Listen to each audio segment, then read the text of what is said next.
get to learn, educate themselves while working in the organization. We for sure retain people for 24 to 26 months during the tenure of this course. Currently, we are having attrition level of just 2% among this group of people. There are 350 people benefiting from this. So they are top talents, good performers who benefit from this. Again, completely automated, people get to understand that. Now, we also need to have a strategic approach to handling top talent. So you need to have a segmentation strategy. Unless you have a segment strategy, you don't know what is the top talent. So we have basically a program called CEDRA, which is like a CEDAR tree as they call it, which identifies high talent, fast trackers, low performers, and critical roles. So these are all identified. There's a complete 3x3 matrix out there, which is on growth potential and contribution, and we categorize them on these categories. As you can see, the green out there is the area where the people who are the top talent. That means they have high growth potential and they have high contribution. Just to define, contribution is bit different from performance. Contribution is basically performance over a period of time. So it's not 1 year's flash in the pan. So that's the definition of contribution out here. So we segment the talent. Having segmented the talent, we have a complete stratified approach to the development plans. So there's a complete development plan for each of those blocks, so you don't waste money. See, funds for development are limited in every organization. Margins are slim. So you need to have a complete strategy where you put your money, who you put what training, who is sent for external courses, all this comes in, where you put in a mentorship program, all this kicks in on the basis of this segmentation strategy. So you can see the 3x3 strategies. I'm not getting into detail, time is short. Maybe in the question answer we can handle those areas. So we also need to keep in mind high performers expect career and vertical career growth is always not possible. So you might need to move them sometimes horizontally in a zigzag manner rather than just a vertical career movement. So keep that in mind. When you move people's career, they might be blockages, but then move them horizontally, give them experience to move into a larger role with a more larger perspective. Some thought before I sign off. Here Bill Gates says, take our 20 best people and virtually overnight we become a mediocre company. That's top talent. Take my assets, leave my people, in 5 years I will have it all back. This is what Alfred Sloan of General Motors says. Right? Great talent, but are they in the right jobs that deliver for the organization? That's the most important thing. Every company says, oh, we have the best talent out there, but are they in the right jobs? Because 20% of the jobs impact delivery of 80% of the business results. Let's understand that. So we need to ensure that we might have a great pool of talent, but are they in the right job? So it's about great leaders. Since the audio is failing, I will not take any more and the time is also short. But ultimately it's about building a strong coaching, mentoring culture. Because a strong coaching, mentoring culture will ensure basically growth of better talent and retention of those talents in the company. People who feel mentored are likely to stay in the organization more if they feel their needs are being addressed to, and wherever they have a dissonance, those are being sorted out. Thank you very much. As I said, let's nurture the leaders within us, for a company walks tall because of those who lead it. Thank you very much. Thank you, Shantanu. Thank you. I'd like Rajiv to set up in the meantime. You have brought up 2-3 very pertinent points that the signs of changing times that recruitment is picking up. And many organizations who are actually noticing a low attrition rate have to deeply introspect that it is only the quantity that is going down in losing people. Many organizations are losing on quality compared to the quantity that they are losing on. We just finished an analysis in our organization. We realized that the top contributor attrition seems to have picked up, all because the market is picking up also recruitment. Your point about meritocracy and development opportunity is a very critical one. I think every organization will relate with that. And that is a basic fundamental, it's a basic foundation of any retention strategy, that you must provide development opportunity for people to see beyond their current career, and that's only where your good quality talent will be assured and safe. Your 007 James Bond style strategy is unique, and I'm sure there will be a lot of questions from the audience and the question answer. So, are you ready? Yeah, I'm ready. Just put on screen.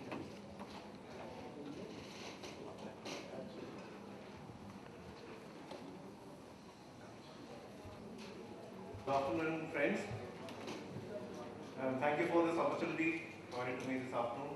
I'll take on the topic of talent management post-recessionary challenges. Briefly, I'll just take you through the organization I represent JCB India Limited, which is into construction equipment. We are India's #1 organization as far as construction equipment goes, and we are globally #3. These are the locations where we are present. We are located in India at plant and headquarters at Ballabgarh, Faridabad, and also at Pune. We have facilities in Ballabgarh which are world's best facilities as far as backhoe loader is concerned. We have the world's largest facility. It's a matter of pride for us. 2 out of every 3 machines, construction equipment machines sold in India is a JCB, and 3 out of every 4 backhoe loaders sold in India is a JCB, which clearly means that we have a 75% share of market.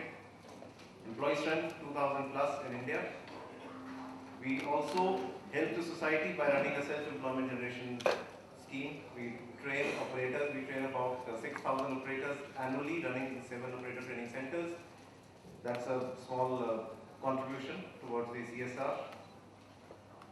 Coming to the topic, recession, downturn, like it was just being talked about, it came like a dark night, enveloped all it saw, down to the last note. And there was total gloom all around. That was till recently.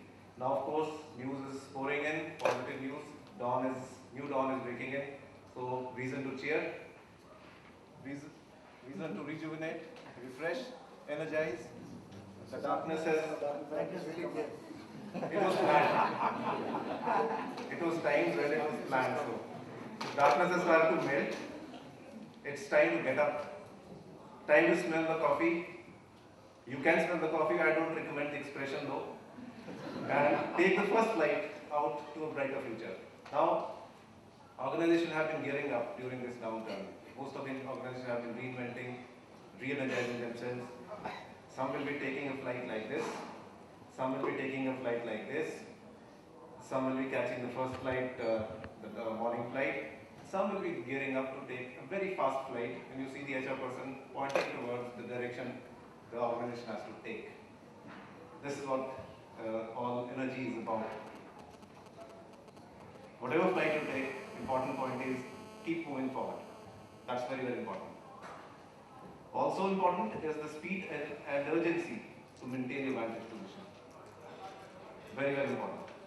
That's why it's better to take the fighter jet. Let's hear what the experts have to say. I'm quoting Jack and Susie Welch. This recession has left a deep scar on the psyche of working people. Previous recessions came on more slowly. Their layoffs occurred more gradually.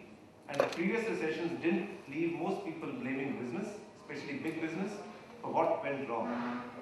Something fundamentally in the society has changed. And it will show in how people choose their next jobs. We can't be precise about when this terrible recession will be over. All we know is that it eventually will be.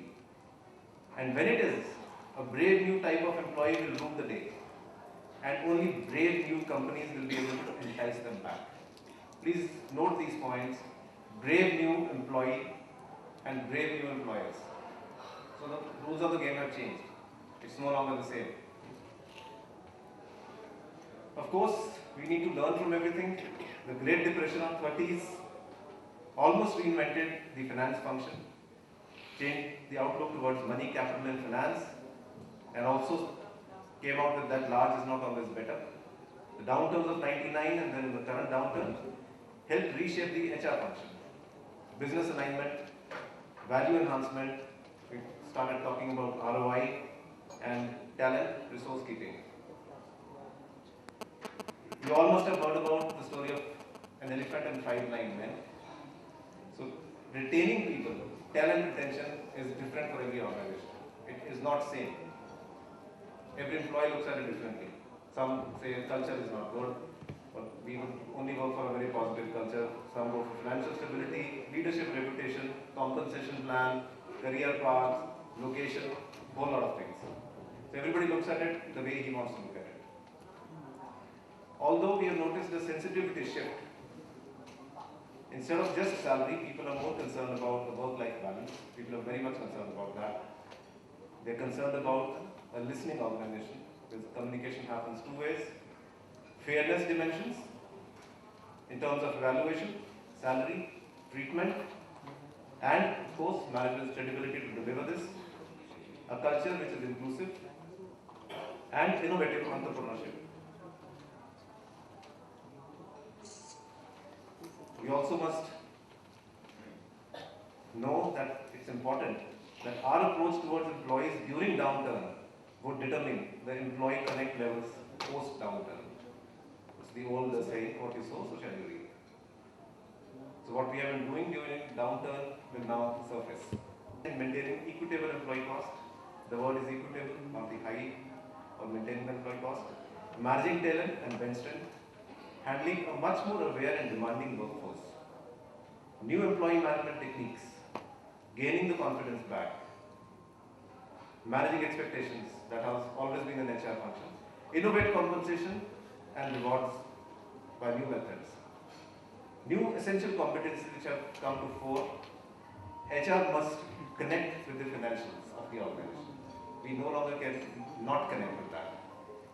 There has to be a business connect which only connects to financial acumen. Analytical skills, networking is very, very important, extremely important. Project management, social responsibilities, HR is taking a very, very large step as far as corporate social responsibilities are concerned. They really help in these times. Nurturing and protecting, recharging and revitalizing. Last one may look funny, it is anesthetic. That you have to sometimes induce pain without the other person feeling it. You have to have the skill set also. Sometimes it's essential to do a surgery, but how do you eliminate the pain factor? That again is a very key HR responsibility. Another learning which has just come as a big shock, employee relation management is back. Till recently, the HR managers were feeling very shy of handling employee relations or industrial relations. It is back with a big bang. Services are suddenly faced with this employee relation management issue. Knee-jerk reactions which were taken have been thwarted by people. You must be familiar with the photograph I have on screen. Unprotected workforce is embracing unions. We could not think that these people will also form a union. They will call it a guild or a union, whatever, but they are. Gurgaon is right now facing this problem. I'm in touch with many organizations here and unionization is happening. So I think this is one skill set which the HR people, stroke the IR people have to reskill themselves on. They've forgotten about it. They never wanted to handle it. Please wake up. This is the right time to know about it now. People thought IR and ER is passe. Myths. Let's talk about some myths. Industrial relations are only for manufacturing units. No longer true. Jet Airways has gone through this recently. Only shop floor workers form union. Again wrong. Pilots also form unions. We are in IT service BPO sector, we don't have to bother. You better start bothering now. Over the top HR policies will take care of everything. I think that's absolutely not true. Our employees do understand. Please remember, employees do not understand. You have to strive to make them understand. We will manage it when it happens. Sorry, there's no time, you'll not get any time. You better start now. Then there are bigger challenges, keeping the group together, keeping them connected, and there will be challenges driven by an organization's bottom line. You can't always pay the best. Still, you have to retain your talent. What would you say or do to attract and retain talent if we had to pay 20% below market levels? Those are the strategies which are coming to the fore now. What is the HR value proposition for the employees? That is what the HR department is now working on. An important thing, getting the confidence back. You can take the child first time to the dentist. Important thing is, will he go the second time? That's the challenge. Employee social dialogue, we did that. Collaborate, participate, communicate with people, involve them, be transparent, have win-win scenarios with them, partner with them. That is what helped us sail through. I'll just briefly talk about what we did in JCB. During the downturn, we at JCB have been very busy. This is our engagement model. This is our temple of engagement. This is how we keep our employees engaged. And religiously, we are following this in our policies and procedures. Since time is short, I'll just rush through. Things like Einstein's favorite, E is equal to mc square, where E stands for energy to infuse sense of urgency, M is motivate, C is challenge, the second C is care and commitment. This is plastered all across the organization, and people understand that this is what is happening. How do we take care of the high pots? During the downturn also, we maintained the market parity. We did that. Challenging assignments, they were put on, their skills were challenged. They are working on cross-functional teams. They are working on strategies 2010 and beyond. They have been made innovation champions. They are mentoring new strategic initiatives. That's how we have been keeping our high pots engaged. Other focus areas, focus on line managers. We have branded people as HR ambassadors. It's not only the job of human resource department to spread the awareness. Every person is an HR manager. We branded them. We label them as HR ambassadors, and they have responsibilities assigned. And they're enjoying their jobs. Ensuring support for stretched assignments. Leadership exchange programs. Exit interviews, we get information.